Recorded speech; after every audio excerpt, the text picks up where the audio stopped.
Now, in other news, we often hear about how China owns America's debt. But what's lesser known is that the United States owns Chinese debt as well, more than they have of ours, about $1.6 trillion worth. The difference is that the Chinese regime has never paid a cent on it. But now an organization is pushing for the Trump administration to hold the Chinese Communist Party accountable in a move that could wipe out the $1.1 trillion in U.S. debt owned by China with money left over.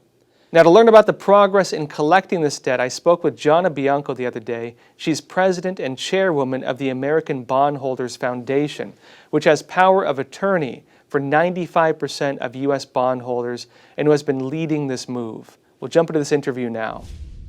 Hey, Gianna, thanks again for being on Crossroads. Thank you so much for having me. Now, we all hear about America having debt with China. China owns America's debt. We hear this all the time. What a lot of people don't talk about, though, is that America actually owns a lot of Chinese debt. And apparently they haven't paid us back on that. Will you tell us about this? Well, that's absolutely correct. And of course, by design. Most people say, oh, don't yank the dragon's tail. The pro-China propaganda that we see today, that is by design. Countries issue debt, just like China, America, U.S. Treasuries, etc. Americans bought China's bonds, which is what has built their country and their infrastructure, and they refuse to pay America back, even though Americans pay China $72 million a day on U.S. Treasuries held by China. China paid Great Britain for the very same bonds Americans are holding, but they refuse to pay Americans for that debt. Now, how much money are we talking here when it comes to the amount that China owes the United States? In excess of $1.6 trillion. Wow. And so what is this? I know your organization, you've been trying to hold China liable to these debts. What is the situation in terms of making that happen?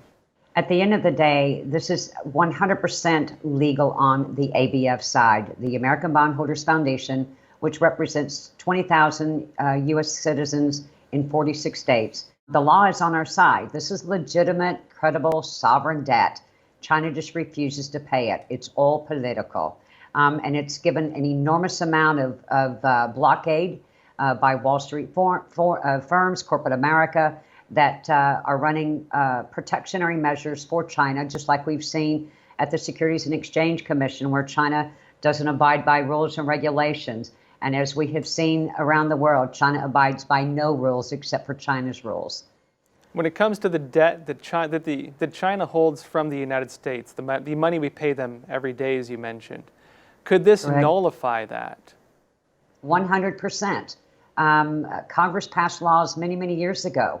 The Secretary of the Treasury has the authority to bring in the bonds from the American Bondholders Foundation at the direction of the President of the United States and use these bonds to extinguish our debt, saving hundreds of billions of dollars of taxpayers' money, extinguish our debt by basically exchanging paper to paper to China. I mean, we've seen congressional leaders say, well, let's just withhold interest payments to China, or let's just take the bonds they have. Look, we can never do that. We must always, always uphold the full faith and credit of the United States and of the dollar. However, to do a debt swap is basically paying China with their own paper and therefore never defaulting, never downgrading our credit rating status. And it's a debt swap. It's done around the world all the time, not uncommon. Thanks again for being on Crossroads. Thank you so much. Now, with that said, folks, we're broadcasting 5 days a week.